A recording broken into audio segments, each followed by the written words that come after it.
আদ্রিত কৌশাম্বীর বিয়ের চর্চায় মেতে উঠেছে টেলিপাড়া। এদিকে তাদের বিয়ের আলোচনার মাঝে বারবার আনা হচ্ছে সৌমি তিশার নাম। হ্যাঁ, টেলিপাড়াতে এই মুহূর্তে বেশ আলোচনাতে আছেন সৌমি তিশা কুণ্ডু। আদ্রিত কৌশাম্বীর বিয়ের খবর সামনে আসতেই সমগ্র মিঠাই পরিবার তাদের শুভেচ্ছা দিয়েছে, কিন্তু একমাত্র ব্যতিক্রম সৌমি তিশা। তাই এক সময়ের বন্ধু এবং কোঅ্যাক্টর আদ্রিত রায়ের সাথে তার বর্তমান সম্পর্ক কেমন তা জানতে তার সঙ্গে যোগাযোগ করবার চেষ্টা করে TV9 বাংলা, তবে ফোনে তাকে পাওয়া যায়নি। এদিকে ইনস্টাগ্রামে নিজের অনুভূতি ব্যক্ত করেছেন সৌমি তিশা।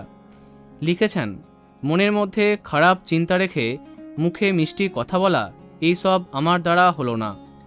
এখানেই শেষ নয়, কেমন ছেলে দরকার তারও একটা ঝলক শেয়ার করলেন তিনি। মে মাসের 9 তারিখে সাতপাকে বাঁধা পড়ছেন আদ্রিত রায় এবং কৌশাম্বী চক্রবর্তী। প্রায় 2 বছর ধরে প্রেম করেছেন তারা। অবশেষে সেই প্রেম আরও এক ধাপ এগোচ্ছে। বিয়েতে লাল রঙের বেনারসি পরবেন কৌশাম্বী।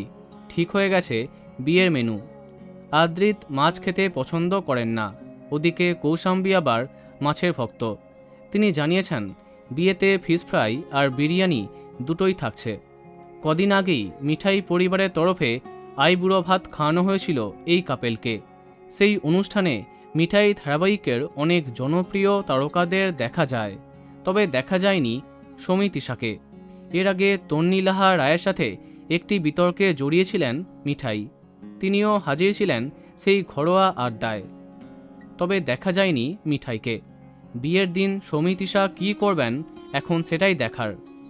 তো বন্ধুরা, এই বিষয়ে তোমার কি মন্তব্য কমেন্টে জানাতে পারো। ভিডিওটি লাইক এবং শেয়ার করো।